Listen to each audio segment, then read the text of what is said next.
Hi, and welcome. Generous Theology. This is Brock, and I'm with my friend, Chuck. And Chuck, it's an honor to be here talking about great material. And Herman Bavinck really brings it in the Reformed Dogmatics. This chapter that we're in today, we're in Reformed Dogmatics, Volume 1. We're in Part 3, the foundations of dogmatism. We're in Chapter 7, the scientific foundations. And today we're going to talk about a topic, and this is the idea of realism, and it fits in the context of a long philosophical debate, which is realism versus nominalism. And Chuck, this turns out to be a very interesting first thing to talk about. And this is one of the areas where I think Bavinck shines for Reformed students. He gives a concise presentation that has a lot of clarity, and he also sets up these fundamental principles that each one of us are going to have to wrestle with as we quote unquote do theology. And Chuck, I find that when we think about this, we've had a lot of mileage from considering the St. Louis Arch, and that's this idea of thinking of. Second here, I'm pulling up my photo. So thinking of the idea of knowledge in the human mind in terms of this famous arch of Aristotelian logic. And so if you imagine the arch in St. Louis, you have in our philosophical consideration, you have the human mind at the top of the arch. How does the mind come to know things? And there are two major approaches. One that comes up from one side of the arch up towards the middle, and another approach that comes up from the other side of the arch up towards the middle. They meet in the middle, and that's where you have the mind. And so on the one side, you have this inductive approach. You have this counting and generalization of individual elements. You have this idea of referring to things that you experience in life, individual objects as they're presented to you by your senses. And so you start to see and encounter certain stimuli, and from those small sets of observations, you start to have this idea, these inductive generalizations. What is the world like? Now, one thing about them is that they're uncertain at this point.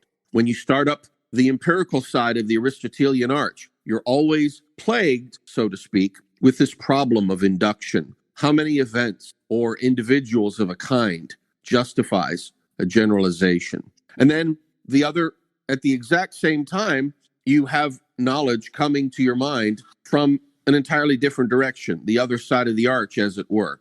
And so you start with premises, and you start to build using deductive logic, and you start to make conclusions based on those premises. And so these conclusions become theorems of this deductive system of reality. And over time, your beliefs turn into reasons. And as a belief develops, and as you demonstrate further out, your mind becomes aware of more and more things. And you have a knowledge that presumably matches the reality that you're living in. And so, roughly speaking, this realism versus nominalism distinction comes about when somebody tries to answer the problem. Okay, here we are at the top of the arch, and we're receiving knowledge from one side of the arch, and we're receiving different kinds of knowledge from the other side of the arch.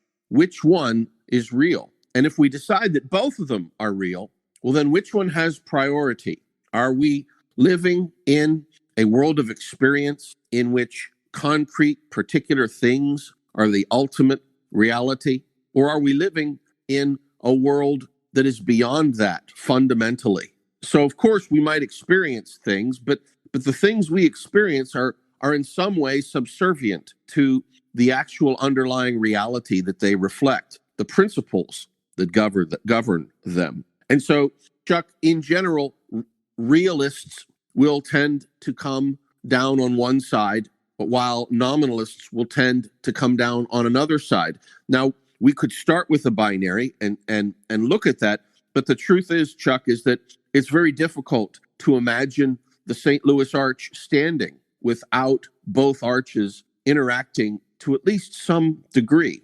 And so therefore, at the end of the day, we end up looking at a continuum, a range of different kinds of realism. So it's very rare that we see somebody who says, no, the world is only made up of inductive generalizations encountered from experience. Or, no, the world only consists of conclusions, theorems, and deductive systems. So all of us are in a situation where we have to decide priority and what makes sense and why. And that choice, and I say choice here as if there were a choice, but even that is an open question. But that choice drives so much of where philosophers have come down through the ages. You can almost always understand substantive positions within the philosophical world by asking, where does so-and-so advancing this philosophical position lie on the continuum with respect to realism versus nominalism? And so we're going to try to read close to Bavinck tonight. I think Bavinck really speaks to what needs to be said here, and I'm going to have very little to build on that other than to possibly maybe make some clarifications. But I think that's the right way to go here to get that clarity. Chuck, how does that lay of the land sound? And when you're thinking about this fundamental problem, you're up in the arch and you decide we want to weight our knowledge about reality and self certain ways. How do you pick through these ways? Especially, there's no problem, Chuck, when everything agrees. But as you and I have found out, very oftentimes you'll get different stories coming from one side of the arch than the other. And so we have to deal with that in our philosophy. So what did you think about Bavinck's opening here? And what do you think about the issue in general, unpacking it? What I find really intriguing is that while to some extent these concepts seem rather abstract, they seem rather deep, there are real discussions that people are having in the world now, today, that really revolve around these kinds of questions, and just some things that have come to mind.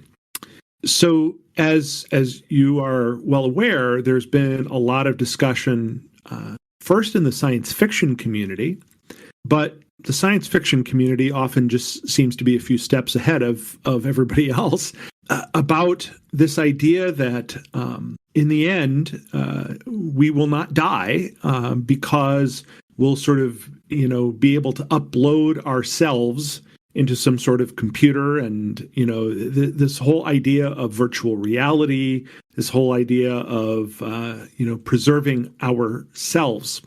And there's a lot of discussion about that. Is it possible to do that?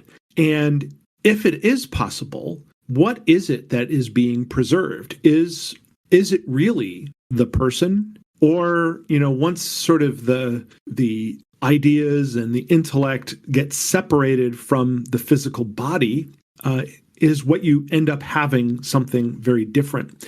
I wish I could remember off the top of my head the name of it. It was actually a series of science fiction novels that sort of dived into this a little bit, in that it dealt with a few characters in the book. Only the super wealthy were able to upload themselves. Mere mortals, mere mortals were merely mortal. And so most people were unable to do that. But there were these few extremely wealthy people who figured out ways to upload themselves and then even multiply themselves, such that in the novel, the person who at first you think might be the hero of the story, and then in the end turns out to very much not be the hero of the story, has sort of uploaded himself into multiple sensors, and he sends one out into outer space. He sends into these various places, and he describes himself as doing this and then bringing the things back together as a way of sort of learning more and helping civilization. In the end, while it's not particularly stated, the real where you really see it going is that the author in the end believes that is not the person who was uploaded was not really that person, and therefore he describes that uploaded personality doing many evil things that most likely that person would not have done.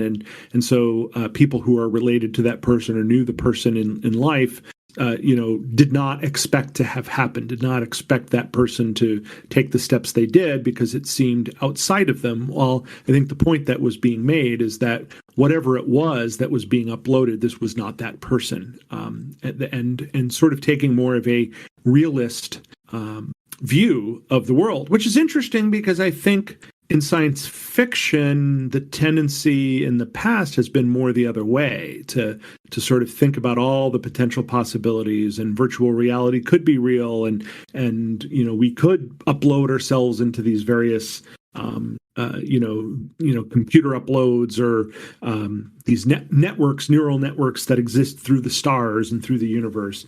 This author sort of takes the opposite view of that. And given how there is a lot of discussion about when is this going to happen? When are we going to be able to sort of preserve life this way? I mean, that is a real discussion. And certainly I think we as Christians are going to have to dive into that. And I think in doing that, we're not only going to have to understand our theology, but I think we're going to have an understanding of philosophy as well. Another area where I see this happening is in the area of psychology, and in dealing with people who have psychological illnesses, psychological issues, and who perceive things differently than the rest of the world perceives them. And whether that is as a result of what we might consider severe mental illness, or other things, even to the point where folks who might be on the autism spectrum, and I have someone close to me who's definitely on the autism spectrum. There's been some discussion about, well, is that just simply an alternate way of experiencing reality? And since these things are more about perceptions, what does that say about a person who's on the autism spectrum? What does it say about somebody who's allistic, which is the opposite of autistic?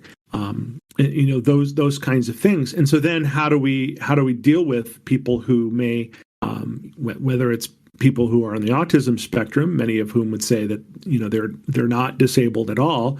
It's not an illness, it's not a disorder.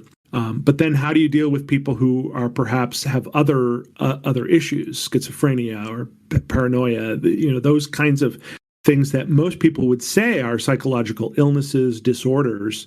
How do you deal with those things? And if in the end, we're going to lean more on the perceptions side of things, and perceptions really are what makes up reality more so than actual things that you can, touch and taste and feel and smell and see. That makes a difference then on how you deal with those kinds of things. And then sort of related to that, but showing that this has been a discussion that's been going on for some time, I was reminded that, back in the 60s, there was a movement. I can't remember his name. He was a well-known person. You may know who I'm talking about. But there was sort of a drug activist who argued that people should all use LSD. And that using LSD was a way of sort of engaging your consciousness in different ways, and seeing different levels of reality, meaning things that are more than just empirical reality, but these visions and these various things that one sees while they're under the influence of LSD. Giving some sense of importance to those kinds of things as well. And I think because of some of the issues that came with people like that, who would start developing things like paranoia and schizophrenia and things like that after using LSD, that didn't become quite as popular a view. But I think it is still somewhat out there, that this idea that some kind of altered reality, maybe it's not LSD, may help you really understand what's really real, beyond simply what you can empirically experience. And one of the examples of that, I'm here in Wisconsin, and here in Wisconsin we are American football crazy, and specifically we are Green Bay Packers crazy. It's if you live in Wisconsin, you know that the first thing on the news almost every day, regardless of what else is happening in the world, will be something having to do with the Green Bay Packers. And right now, that means what's happening with Aaron Rodgers, the quarterback, the longtime quarterback for the Packers, who is apparently on his way to being traded to the New York Jets, if only the Jets and the Packers can figure out a way to deal with this. And last year, a lot of the news was about Aaron Rodgers going on an ayahuasca quest, where he had gone somewhere and he was consuming this mind-altering drug, ayahuasca, and using it to help him visualize what's really real and somehow become a better quarterback. I will say he didn't have as good a year this year as he maybe has in the past. I don't know whether that's more because he's actually getting up there in age for a quarterback rather than his use of ayahuasca, but certainly it was a much discussed event here in Wisconsin, and still to this day, a lot of people are kind of like, I don't know, this ayahuasca stuff. What's going on? What does he think is really real? But those kinds of conversations really sort of touch on this, idea of what is primary. Is it reality? Is it those things that we can physically touch and see, or is it perceptions that we create in our mind? By which we process, the things that we're taking in through our senses. Which of those is real? And those are, in many ways, there's so much more that even more important that's going on around those topics. But those are some of the things that that just show that as much as somebody who would just for the first time listen to us talking here think about what are these guys talking about? It's something so deep. It's not all that important. No, well, actually, I think it is. And there are these ways that these kinds of discussions, maybe we don't call them nominalism and realism, but maybe we don't call them one side or the other, empiricism and realism or rationalism. Maybe we don't talk about Aristotle's arch every day, on sports radio when we talk about the Green Bay Packers and Aaron Rodgers. But to some extent, these are topics that are out there, and people are talking about them, even if they don't always know that they are, and they are having an impact, even if people don't know that they are. And so, of course, then for Christians, of course, what that means is we've got to be aware of it. And perhaps not everybody has to become an expert on, these various theories. People don't have to spend all their time reading all the philosophers, but there is a sense in which we should be aware of these things. And there is a sense in which, as well, our pastors and church leaders should be aware of them so that they can speak to those issues as well in our Christian communities and our congregations and communities. So it's important stuff, and as much as it sometimes seems like it's just real super deep, it's still key to things that are going on in the world around us. Chuck, you've really started to unpack why this matters, and I thank you for that. I think one more bit of describing the lay of the land is probably in order here. Now, over the centuries, which have turned into millennia at this point, Christians have been engaged with non-Christians about the nature of reality, the nature of God, the anthropological nature of humankind as a species, ideas of sin and suffering, but also the idea of God's love for the lost and his plan for salvation. Now, without trying to impugn motives personally, though I think the Bible will take that step, what has come to pass historically is often theists, Christians in particular, will find themselves talking about a reality that includes this spiritual God, this unseen being who nevertheless is the governor and administrator of the entire world. And he's a king. He gives orders and things happen. And this world is a creation of his, much in the way that, for example, a painting by one of the masters is is a work of art that that person has produced. So too, God has produced this reality. And just as that master painter controls all aspects of the world that that painting is giving us an image from, so too, God in heaven is behind the scenes of all the stimulating events that happen in reality. Now, in contrast to this, there is a generalization among atheists, people who reject this idea, to look into schools of philosophy that emphasize the empiricist tradition, that emphasize skepticism, skeptical inquiry, that emphasize the modern Kantian distinction, the phenomenal self as sovereign. And so when you talk with a Christian, they are, in the mature sense, God infused. They speak of being a player in this larger drama, and God is the principal. God is the supreme being. Now, God is not all of creation, and he is not creation itself, but he is its governor, and he's impacting it and moving forward with it. And the atheist has found philosophically a home in rejecting this. No, there is no God far away. There is no God invisible to us. And as Christians and atheists in the West have pushed and pulled with each other, we've really developed quite a grammar for our distinctive ways of looking at the world. So in the Christian system, there is a God, and we, the human knower, are not he. And in such a way, we are always just one piece in a puzzle of the larger picture. While as under many of the most common varieties of atheism, there is no overarching, impersonal, guided order to the universe. The universe is just simply material, physical things moving through time and space in a random, not guided, undirected fashion. And the things that happen to us that may look like there is a God in the mind of many atheists is simply a phenomenon that needs to be rejected in favor of a quote unquote simpler idea about reality, a godless one, hence atheism itself. And so because of that, well, there are lots of implications.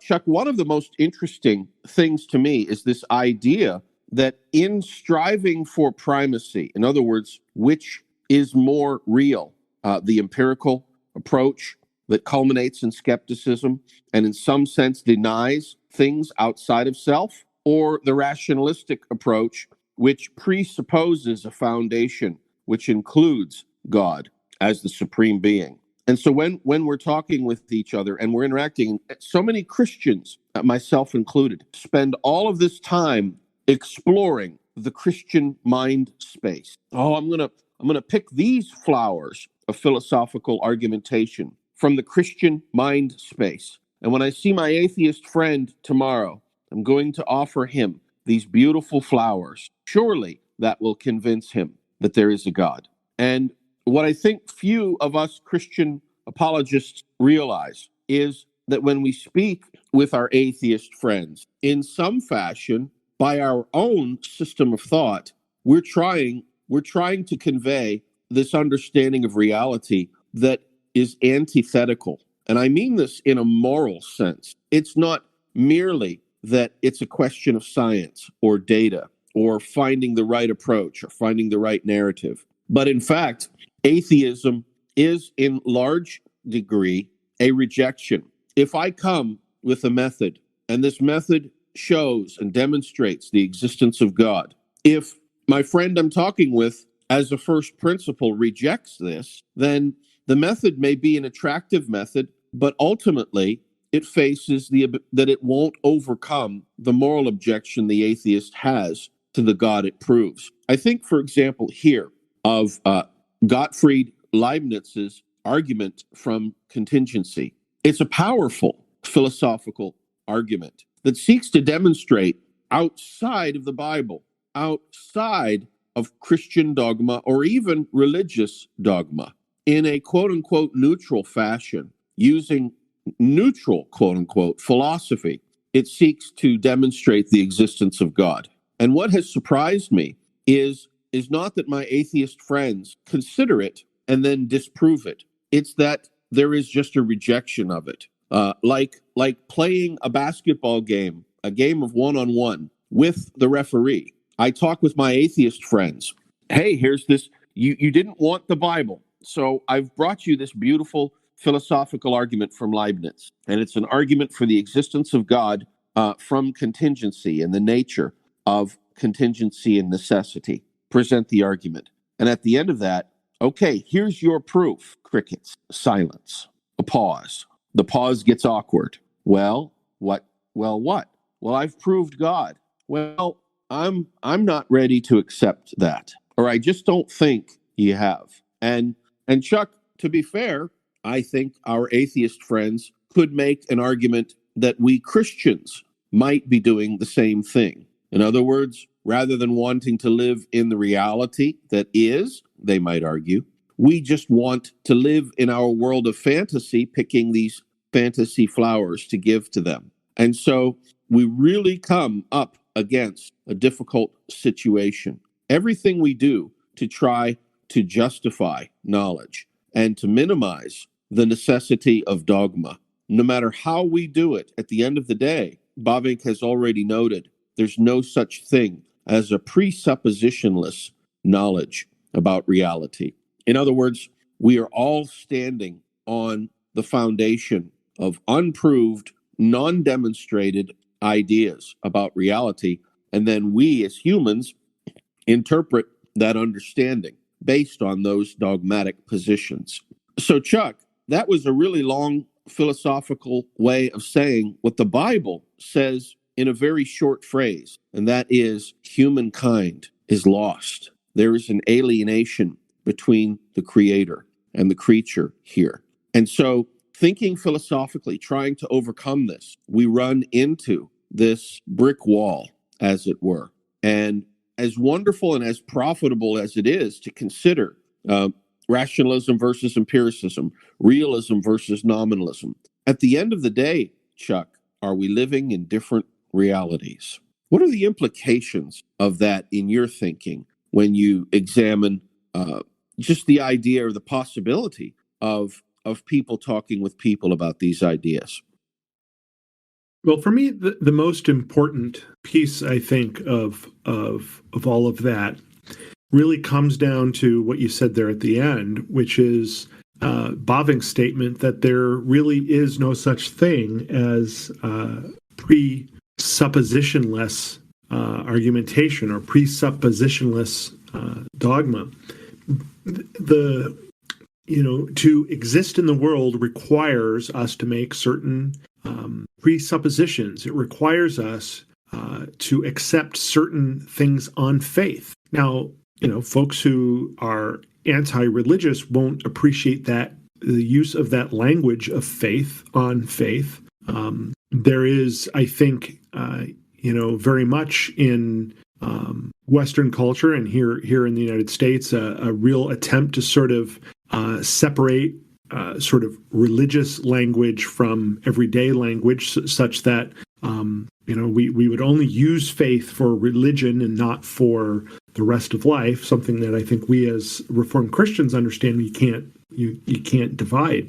But that is just so key, and so for that reason, I think it's important for Christians, it seems to me, regardless of whether you go all the way to a sort of Van Tillian style of presuppositional apologetics. And I realize not all Reformed folks want to go that far. And I don't think you have to necessarily. I might fall a little bit more in that camp, but I don't think you have to go all the way there to still recognize the importance, I think, of always speaking in ways and understanding in the back of our minds this idea that there are always presuppositions. No one has no presuppositions. There is no such thing as entirely neutral statements that rely in no way on some form of presupposition. And I think the reason that that's important is this. First of all, outside of the academic world, I think that concept is not entirely controversial. Now, how it gets applied might be. But I think there is at least generally, sort of among, in sort of naive thinking, to use a terminology that's been used by some philosophers, including Herman Dooyeweerd, in sort of naive thinking, there is, I think, an acceptance of this idea that there are presuppositions. I think back even in this, to call this naive thinking, is that language sometimes means something differently than what I mean, because we're still talking about important, deep, not just shallow type naive ways of thinking. But it reminds me even of years ago when I think I've told this story before as well. When I was in law school, I had a professor. He taught our local government law course. He taught environmental law, and he always began class by saying, "Hey, look, I want you to know who I am. I'm going to tell you a little bit about my background. I grew up on a farm in Southwest Wisconsin. I live here in Madison. I'm involved with these organizations. I go to this church. All these various things." And he would tell us that, and he would say, "The reason I'm telling you all this is because I think you need to know these things for you to understand the perspective that I might be bringing to things."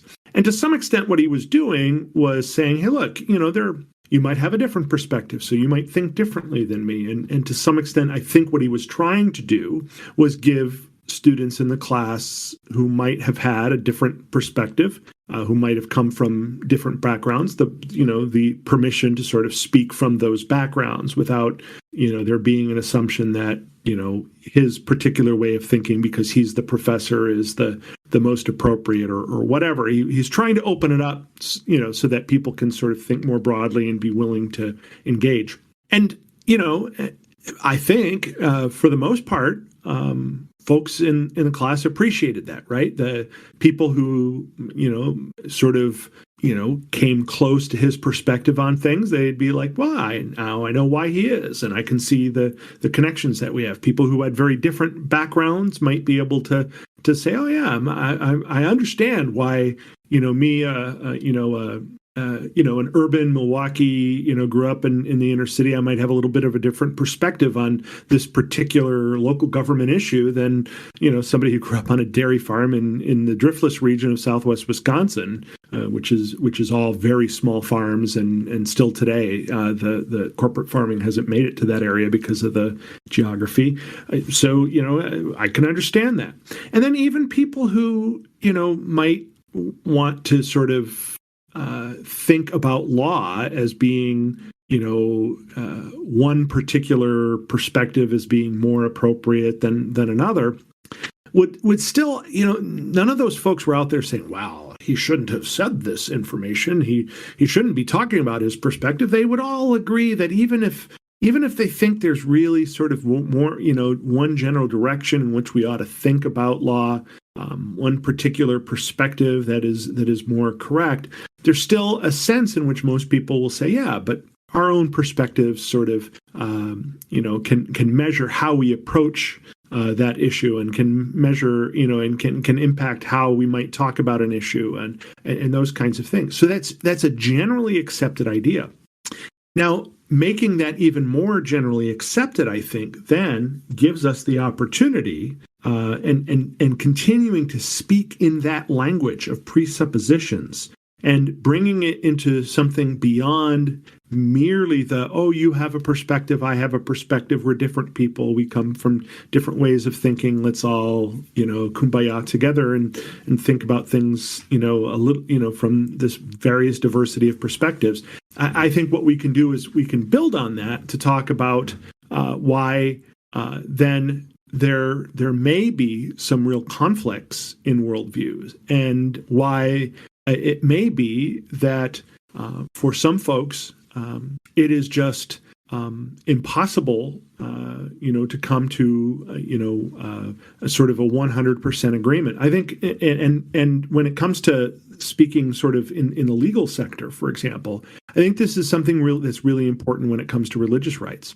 Now, I may not I may not agree with certain religious views of certain people, including some Christians, right? But their perspective on things and the way they think about things isn't all going to be exactly the same because we come from different presuppositions. And so to sort of try to, mash everybody together into sort of this sort of general, Western secular way of thinking as being the only way that anybody thinks is just not going to work. And that there's going to be a need to provide some level of diversity in those presuppositions. And so what does that mean then for, let's say, dealing with a Muslim community? Let's just say, so to keep it away from Christians, before we get into sort of certain Christian views, how do we deal with a Muslim community who might be in a in a place like Dearborn, Michigan, let's say, which is a heavily Muslim community? And how do we deal with the fact that in a Muslim community there may be particular views on gender roles that really clash with sort of our general Western, modern liberal, ways of thinking, and what then needs to be preserved, or like in my community, it's beginning to change to some extent as the distance in time grows from the time of when most Hmong immigrants emigrated from Southeast Asia. But there are some real cultural differences, in the way that they deal with things like marriage and death, and in ways that are very difficult for those of us who come from a Western perspective, whether it's that Christian Western perspective or even just sort of the general Western liberal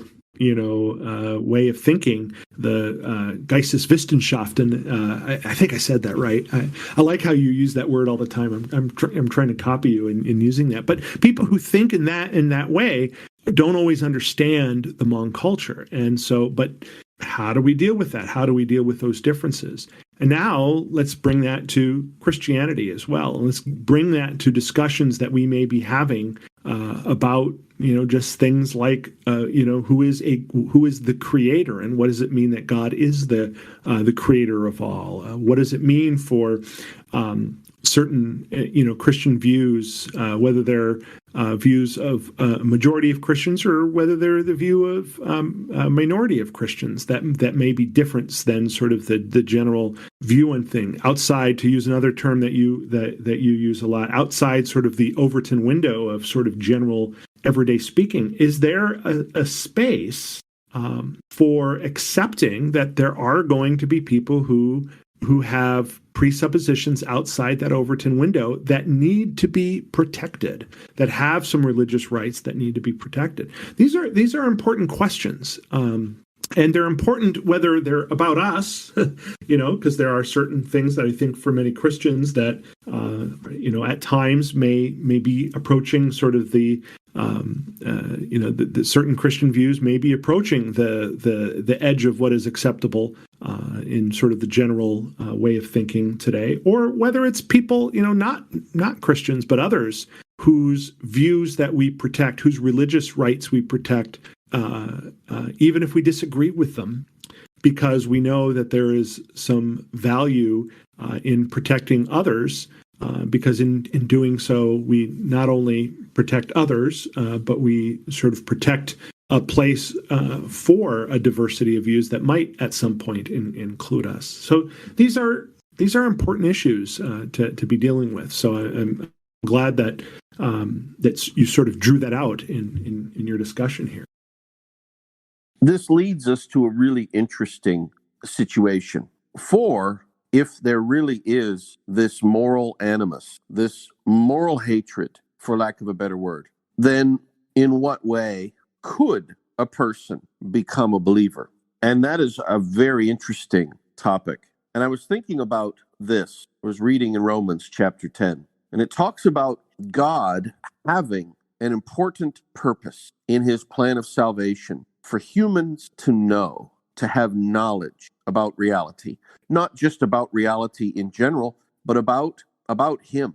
And so even as I talk about this utter intransigence, this alienation between the non-religious person and the God who would see him reconciled, we see that knowledge still has a role to play. And I'm reading from Romans chapter 10 here. Paul says, and that message, and here he's speaking about the gospel message, and that message is the very message about faith that we preach. If you openly declare that Jesus is Lord and believe in your heart that God raised him from the dead, you will be saved. For it is by believing in your heart that you are made right with God, and it is by openly declaring your faith that you are saved. As the scriptures tell us, anyone who trusts in him will never be disgraced. For everyone who calls on the name of the Lord will be saved. And now Paul continues with the importance of knowledge. He says, but how can they call on him to save them unless they believe in him? And how can they believe in him if they have never heard about him? And how can they hear about him unless someone tells them? And how will anyone go and tell them without being sent? That is why the scriptures say, how beautiful are the feet of messengers who bring good news. Now, here's the Christian picture, Chuck, as best I see it, and as I think Professor Bavinck is explaining to us. Knowledge as a brute fact is a necessary condition for human salvation from sin, but it's not sufficient. Elsewhere in the scripture, it says, the demons know about God and they shudder. What's that mean? Well, they have knowledge of the fact about God's existence, but there is such a moral enmity about them that that knowledge has no benefit. It makes no difference to them. But the scriptures here talk about that when we who are believers proclaim this gospel message, believe upon the Lord and you will be saved. Anyone who trusts in him will never be disgraced. When you and I, Chuck, are in this world and we say that message to somebody, now not every time, but for certain people, that message is accompanied by the Spirit of God himself, a personal being, moving and acting through the power behind those promises, moving and changing human hearts, giving them aid so that they will have faith and believe in God, monergistically acting to make alive the one who had such a moral animus and enmity against God that now that hatred has changed and now there is a principle of love there. Chuck, that's the master key, I think, from the Christian position. Yes, knowledge about reality is important, and it's better to have knowledge than to not have knowledge, all other things being equal. But the fundamental issue is the moral question. Without the supernatural aid of God, no one will believe. Well, great. How then, what's the mechanism? What's the means by which this should happen? Well, evangelically, we believers go and proclaim the truths of the scriptures. And then God himself promises that he will work through those proclamations and he will act and he will give aid. Chuck, that's one of the beautiful things to me is that God loves to aid people who he's at war with in terms of this spiritual enmity. And when God brings aid, then the spirits of people are renewed and their hearts rejoice in this good news that they have heard, and they receive the benefits of Christ. So without trying to quote unquote reveal the master playbook of the Christian, not that it's a secret, but the idea, Chuck, is that apologetically we speak about these issues so that we can work through in a preparatory fashion some of the objections, some of the concerns people have. We can answer questions, and then we can proclaim. We can have the beautiful feet of messengers who bring good news. And what's that good news? Well, it's a knowledge. And now we're right back to where we started from. This is indeed a discussion about knowledge. And I think Professor Bavinck makes the full circle here in his Reformed Dogmatics and in this chapter. And Chuck, what a narrative, what a story of salvation. What comes into your mind when you think about these interactions happening? What's really amazing about all of this, and what you've done here is brought the gospel to bear, right? And the good news that we bring with our beautiful feet is the good news of the gospel, the good news that we who were lost in our sin, who were completely unable to do anything to save ourselves, were saved by a God who stepped in, who crossed that breach, who reached in and allowed us to be saved, who saved us.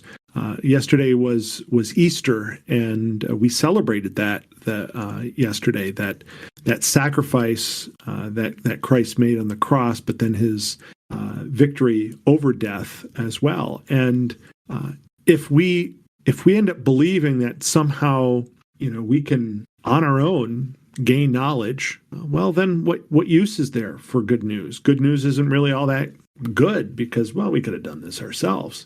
But the good news is that we actually need a God who sheds light for us, in whose light we see light. That is something that we need. And as Christians, we don't come into this, adding anything of our own doing, of our own being, but it all comes from God. And Bavinck, really at the very end here, I think I'm glad that you brought it around to this, because I think that's what Bavinck does too, right? He talks about this image of the sun that led people to speak in a common sense way of the natural light of reason, by which they merely meant the permanent property or power of the human mind, enabling human beings at the very moment of perceiving things to form the basic concepts and principles that would guide them further in all perception and reflection. But what Bavinck says in both ways, that having to do with both the perception of general concepts as well as the perception of individual things, in both ways we owe that light to God, or more specifically to the Logos.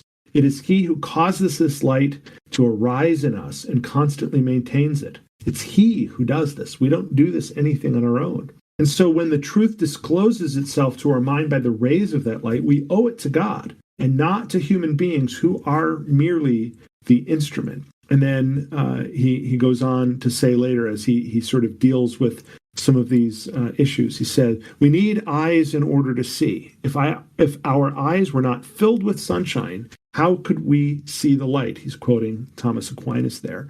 There just has to be correspondence or kinship between object and subject. The Logos, who shines in the world, must also let his light shine in our consciousness. That is the light of reason, the intellect, which itself originating in the Logos, discovers and recognizes the Logos in things. It's the internal foundation of knowledge. Just as knowledge within us is the imprint of things upon our souls, so in turn, forms do not exist except by a kind of imprint of the divine knowledge in things. So, in the final analysis, it is God alone who from his divine consciousness and by way of his creatures conveys the knowledge of truth to our mind. The Father who, by the Son and in the Spirit, reveals himself to us. There are many who say, oh, that we might see some good. Let the light of your face shine on us, O Lord. Psalm 4, verse 6. Those are beautiful words. They're gospel words. They're words of good news. And yet it's all tied in to all this discussion of philosophy and the way we think about things and the way we perceive things. And I just love how Bavinck does this at the end here. And in the same way, I really just love how you brought that around to that good news as well. And again, just as Christians, we need to always work with this idea of understanding that everything that we know comes from God, that we have preconceptions, that there's no such thing as something that's preconceptionless. The result of always focusing on that, of always speaking as Christians in that way, is to further the good news. It's to further the gospel. It's to further evangelism. It's to do the work that God has called us to do in the world. And isn't it amazing that we can do that even as we discuss sort of these philosophical topics? I think I'm brought back to the beautiful text at the beginning of Romans chapter 8, starting at verse 1. It reads, "So now there is no condemnation for those who belong to Christ Jesus. The power of the life-giving Spirit has freed you from the power of sin that leads to death." God did what the law could not do. He sent his own Son in a body, like the bodies we sinners have. And in that body, God declared an end to sin's control over us by giving his Son as a sacrifice for our sins. He did this so that the just requirement of the law would be fully satisfied for us, who no longer follow our sinful nature, but instead follow the Spirit. Chuck, I'm amazed. God uses knowledge.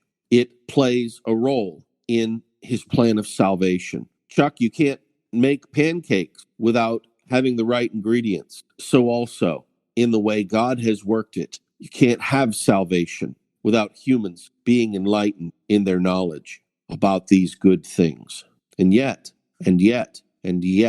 while the knowledge in a brute sense is a necessary part of the recipe, it's not sufficient. God himself supplies the additional aid. His own Spirit reaches down and acts and turns the key of our heart. And we who hate God, after the key of our heart is turned by this divine act, find our hearts cleared from that power of sin. Oh, Chuck, then it's time to rejoice. Boy, what a chance to discuss these beautiful things. Let me throw it over to you for some final thoughts.